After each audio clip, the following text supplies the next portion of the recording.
Msikana kanaka udai akaita unlof entry ku Briside. Ndakapinda mbame munhu ku Briside koko. Ndapinda mbame munhu panaba Jewellery.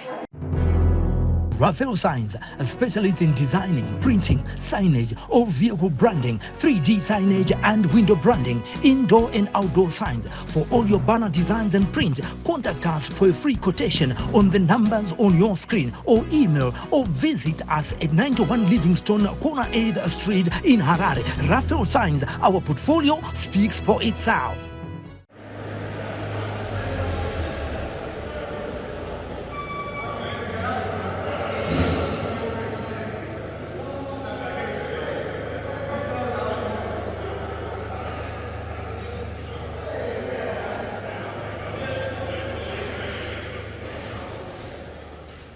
Ndinokuchingamidzai pano paSly Media TV. Zita rangu ndinoitwa Pelagia wekwamupurwa. Ndichikuchingamidzaiwo pachirongwa chedu Home Away from Home, pachirongwa chatinowana mukana wekusangana nevasungwa tichitaurawo navo, tida kunzwa kuti imhosva ipi yakaparika uyezve nemararamiro avo. Muchirongwa umumu tinonyatsoda kunzwisisa kuti chii chakanyatsokonzera kuti mhosva igoparika, zvakare kuti saka zvava mujeri vava kurarama zvakaita sei mukati meupenyu hwavo. Saka panguva ino ndaonawo mukana wokutaura nemusikana wandakagara naye pano. Ndinokuchingamidza shamwari. Uri sei? Ndiripo. Ndi right. Chekutanga ndikada kuziva zita rako nemakore ako kuberekwa. Inini zita rangu ndinoitwa Tanyaradzwa Seremani. Tanyaradzwa Seremani. Makore mangani? Ndine 21 years. 21 years. Saka musikana akanaka kudai chii chakaita kuti apinde mujeri? Musikana akanaka kudai akaita unlof entry ku Briside. All right. Unlof entry. Chii chakaitika pamhosva yako? Ndakapinda mbame munhu ku Briside koko. Ndapinda mbame munhu panaba Jewellery. Ndakatopinda bedroom panaba Jewellery. Mamune mwana mudiki akaenzana nini angari musikana webasa. Ndaba Jewellery iri pakunobuda kwangu ndakanonoka kubuda. Ndakatsongwa nemadrugs necrystal meth nebootleg. Ndabva ndasvikirwa mumba muya ndichirova marounds. Panabatwa panarohwa panaiswa kupolisi kuBriside. Alright, asi unyanyomhanya kuenda kumberi tipona patira kunzwisisa. Wati iwewe wanga wakarohwa nemadrugs. Musi wacho wazvaitika. Madrugs wanga wamaona kupi? Ndana marohwa kuMbare kwandaigara. Waigara kuMbare? Waigara nani kuMbare? Ndaigara nemashamwari angu. Shamwari dzako? Wakatanga kugara neshamwari dzako nemakore mangani? Ndine 16 years. Alright, une 16 years. Kawabereki vari kupi? Maparents angu vakafa. Alright, aimbokuchengeta ndiani nguva yese? Ndaimbochengetwa nemukoma wadhedhi wangu kuruwa. Kuruwa, Saka chii chakazoti ubve kumba kwabanguruku? Ndanda kusateerera. Ndanda kupfurirwa nemafriends ekuchikoro kuti endanoripota kupolisi kuti kuabhuswa. Mafriends ndo aindipfurira. Kufurira. Alright, tichasvika kumberi woda kunzwisisa nyaya dzemafriends. Tazosvika musi wacho woyo watiwo wakapinda mumba umu uchiba Jewellery. Kuti uzosvika pamba apa kuti apa ndo pandira kuita apa, chii chawakaita iwewe? Ndakangopinda pamba apa through kudhakwa kwandanga ndakaitwa neKristu. Ndakangoona kunze pakanaka. Panabva ndatonzwa kapfungwa kekuti hapana munhu mukuru. Panapinda pamba ipapo panabvunza pamba nevana 2. Panabvunza musikana anga akaenzana neni. Zvese body neheight. Panamuti ko mama wako ari kupi? Zvanzi waenda kubasa. Panatinoziva here kuti mama wako munin'a mama wangu. Ndichimunyepera. Ndopakabva ndipinza mumba. Patanga kutondiradza show wamabedroom nekitchen. Achitogaya kuti pamwe nini ndiri familiar namama wake ndamunyepera. Ndopandakabva ndaona chance netime yekupinda bedroom. Panabva ndasearcha bedroom. Panaona Jewellery. Paona Jewellery. Saka iwewe chii chakazoitika watora Jewellery iyi papa? Uri mumba imomo. Ndakazovarairwa ndichitingotenderera mumba muya ndichivarairwa nekunaka kwanga kaita mumba zveKristu. Ndopandakabva ndabatwa nemuridzi wemumba ndarohwa. Saka wakasvikirwa uri mumba? Wanga watadza kutiza? Ndanatadza kutiza ka ndichiita zvekutsomwa ka neKristu. Wakati kuti makadenyu mama tongwa ringo kwati kuri munin'ina wani wamai. Alright, wabatwa iwe uri mumba muya. Waro wakarowa nani? Ndakarowa nemuridzi wemba. Muridzi wemba. Ekurowa ni? Aindirowa nemaoko nezvibhakiri. Angasati afonera mapurisa. Saka akachicha kazoitika wapedza kurowa zvese ipapo.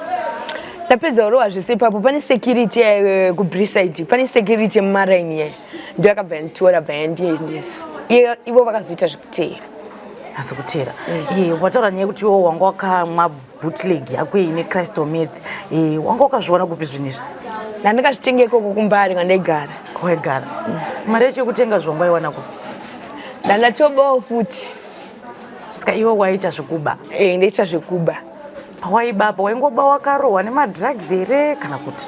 Ndaita zvekuba ndakarohwa nemadrugs nemutoriro. Nemutoriro ndo pawaingo. Alright, tichida kuti tifambe panyaya yako iyi. Iwe wazotorwa nemapurisa, waiswa mapurisa wako waendwa mudare. Wakatongwa iwe mutongo wako uchinzi chiwe. Nemakura wakapiwa. Ndakatongwa mutongo wangu ndichinzi 6 months. Pa 6 months apa so far ndamanya 3 months ndasara nedzimwe 2. Ndasara nedzimwe 2 months. Wamanya ukutati wamanya uri mukati mejeri? Ndamanya ndiri muno mucheri. Takunzika kuti kumanya kwacho ndokupi kwaswa nemadrugs mune imwe language ini katinga. Ndafanoita dzimwe 3 months. Uri mukati mejeri. Ndiri mukati mejeri. Iwewe uchiudzwa iwe uri mukati medare kuti wakuenda kujeri for 6 months. Wakanzwa sei? Ndakanzwa kurwadziwa. Kurwadziwa ne? Nekuti ndiri munhu anga nekacheche panze. Ungone mwana. Kababy.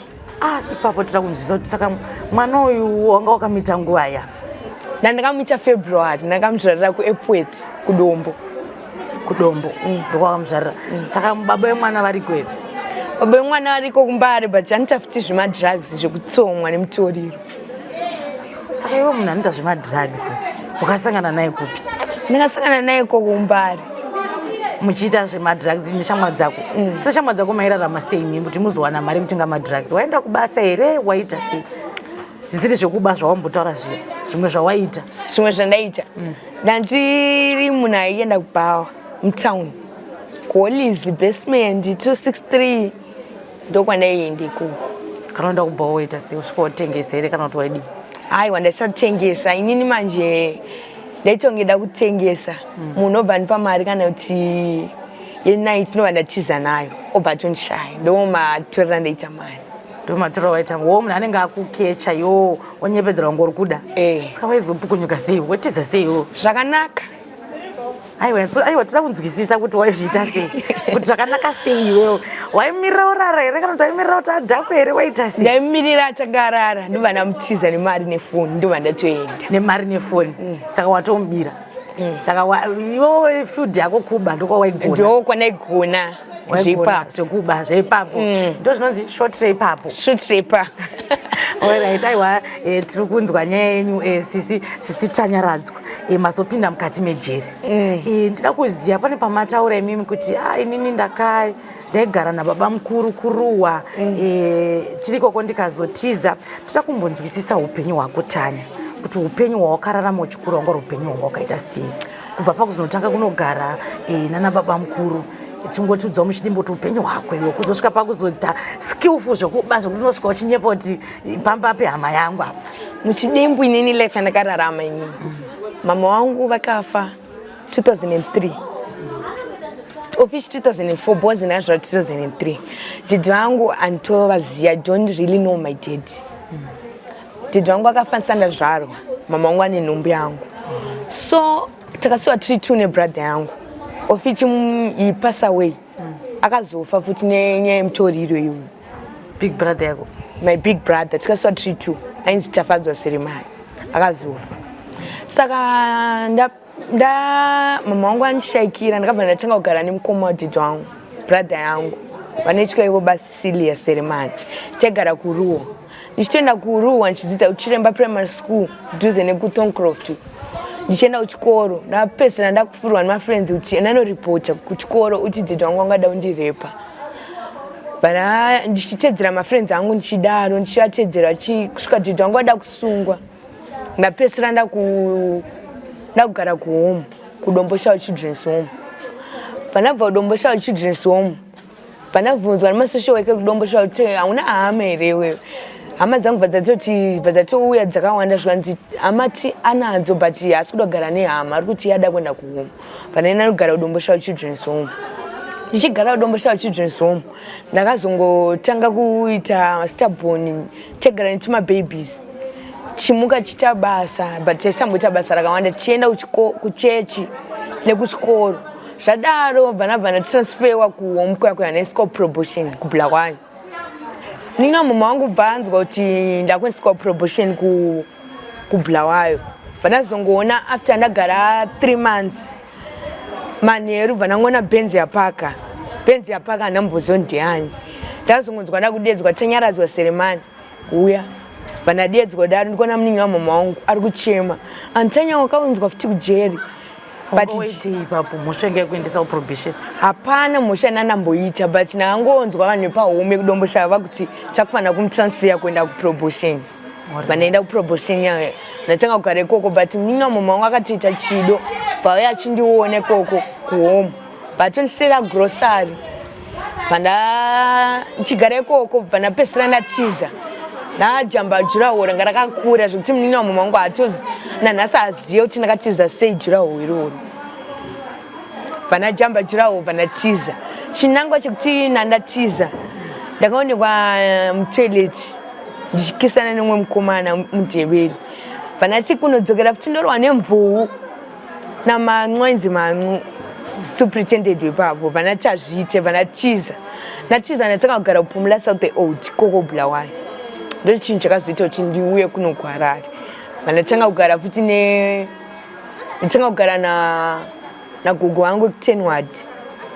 Ndichigara nagogo wangu kuTenward nani mwana wangu wekutanga anga ari mukomana akafa.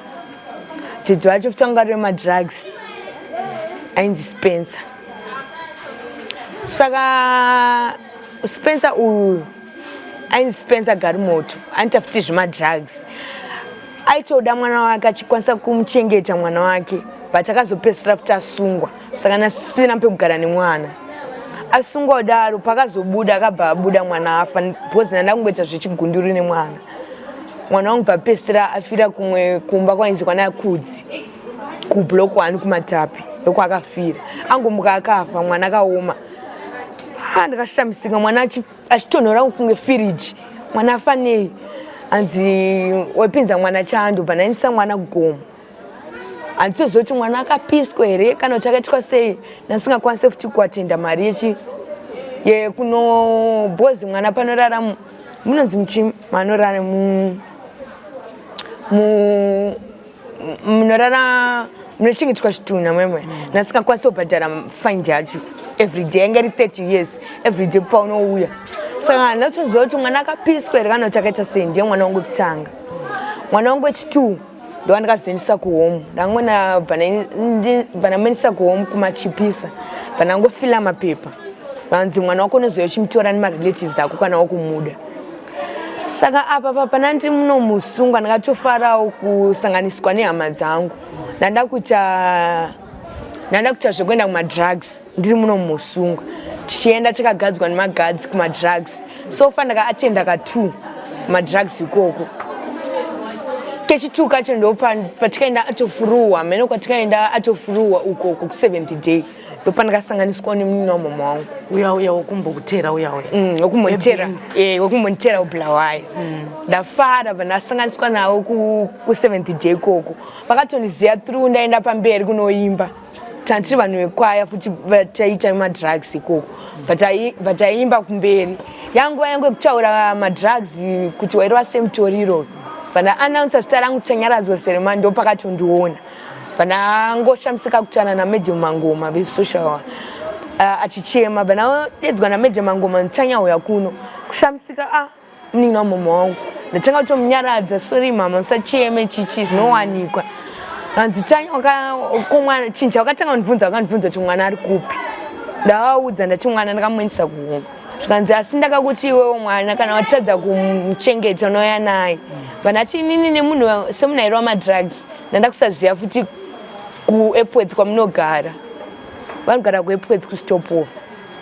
ndakusakuziyana ndakusakuremember ndosikakanisa mwana kuhome ndangwena anomsiya ku-social welfare machipisa saka vanhu kumachipisa kuti vatore mwana uyu zvakambonetsa futi but nani mapurisa ekumbari ndo vakandibatsira kusaina mapepa zvinozvo torai mwana haana pekugara nemwana aringofamba nekugundurika nemwana achita zvemadrugs nemwana ofichi pese panendi naye mune muri mubhesika wema wekristu waikwanisa tomuaffecta ndosikanakamuisa kuhome vanati same situation yandakawana pamwana wangu wekutanga anga ari mukomana asi kuda kuti same situation itike pamwana wangu wechitu ndosikanakamuendesa kuhome asi kumuendesa kuhome kwandakaita kusi kuti ndaisada kumuchengeta but inyaya yekuti nasina pakanatsoti pekugara naye.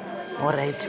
Tanya, iwewe uchitaura nyaya yekuti madrugs arazoti wakatanga kudhara uchimarwa ende tinongoti may your brothers so rest in peace wati akazosheka nekuda kwemadrugs pawairowa madrugs iwewe chii chawainzwa mupfungwa dzako warowa madrugs ako iyayo? Panerowa madrugs apapa ndaifila comfortable ndaizvisimbisa ene ndaiona unge chinhu chemunhu chese kunge changu ndo drugs zvatinokuita ndo zvinozokutuma kuba bhozi ndongochingoona kana foni yenyu mimi ndogona kutoona unge yangu ipapo ndokubirai ndo zvinoita mutoriro noona unge chinhu chemunhu wese unge chako opedzisira waba ndo zvinoita kristu meti.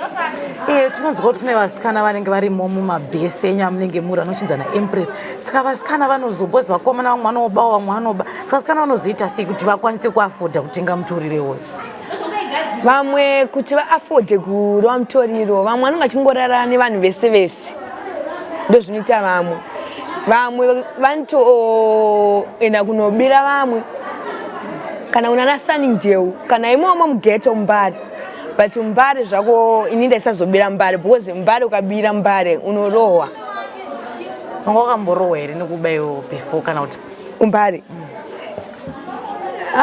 Kumbare so far ndakamborohwa panda ndagara muna Samasondi ndakamborohwa kungenyoka yapinda mba ndazvimba zisei ndakarohwa ndaba foni vanatengesera muloji aigara ipapo padhini ipapo. Alright. Saka pfungwa dzako maifunga pese pawaida ungotuka uchirerwa nehama uchingotiza pfungwa dzako dzaifunga kuita seiwo wakagara wega sopo waingoti ndinganditize panapa anchada zvepanapa wakazosvika pakusaudza kugara kuhome? Nezvononge nakura ndansingade kuudzirwa ndansingateerere amene zvanengonzwa kamwe kachidhimoni keuda kuzvononga wakura ndakuziva zvese but ndakazorealiza late ndamuno mujeri kuti zvandaita zvanzvisiko. Asi waiabviswawo zvishuwa here kana kuti shamwari dzako mai vaitogadzirira nyaya? Avaitogadzira nyaya ndaitobatwa zvakanaka chiperekedzwa kuchikoro nevolvo komadhidha wanga nemwe mota yegold so inonzi volvo izvi zvakugara kuwadzana zvekuti ndotokumbirawo regerero kana vachindiona kana vakazondionawo ipapa pamedia ndokumbirawo regerero ndakatadza kune mukadzi wemukoma wadhidha wangu anonzi mai Cecilia Seremani ndakatadza ndakavatuka mufunge vanimutsa kuti tanyamwisa mwana mukaka vana vapindura harafu ndandikarohwa nemutoriro ndati mwana wenyero wamukunditi ndiunise mukaka pandatanga kungoatuka ndandikarohwa nemutoriro apa kutonitsura kuti ipa mwana mukaka ari kuchema ndokumbirawo regerero ndakatadza yekuti mutoriro ndo waikukonzeresa kuti uite zvekutuka vanhu zvine hama. Alright Tanya, saka panguva ino iwewe ndina kukupa mukana wekuti kunewo vamwe vezera rako mwezi 21 uchiri mwana mudiki nezvinhu zvese zvawakasangana nazvo ende uri kubvuma kuti zvese izvi ndindaikonzeresa nekuti madrugs angu ndichituka hama ndichitiza ndichiita sei kune vamwe vari kuita izvozvo vari kunzoko ndiapi mashoko ekurudziro waungade kutaura panguva ino? Mashoko ekurudziro andinotaura kuvari panze apa vechidiki vakaita seni kunyange vahombe vacho ndongoti say no to drugs because madrugs anopedzisira angopinza munguva yandiri ino yeusungwa zvandakapfeka izvi red nepink hazvivaraidze, zvinotobohwa kupfeka, ende musungwa unobohwa, kusungwa kunobohwa, ende wese usina kana visitor. Ndakutotendawo kuti nini visitor nayo, nina mama wangu akupota every weekend achachindiona, ndakutotitendawo. Ndoti say no to drugs. Madrugs haako. Usatambe drug rekuti ukarova kuona kunge chinhu chisiri chako kunge chako. Zviko izvozvo. Madrugs vanhu ngavasiye madrugs. Kana uchiri kuda kuti life yako ikuraramire zvakanaka, kana uchida kukontinya usina mbopinda mujeri ka, mutoriro ka, nongoti say no to drugs. Zviko zvemutoriro zvakashata. Panguva ino zvakare watitaurira kuti iwo une mwana wawakazoendeswa kuhome. Pane zvaungado here kubatsirwa nazvo? Ndanzwa kuti uri kubuda musi wa24 August uchinzi uri kubuda manje. Zvi zvaungado kutaura kumhuri yeZimbabwe, zvaungado kukumbira panguva ino?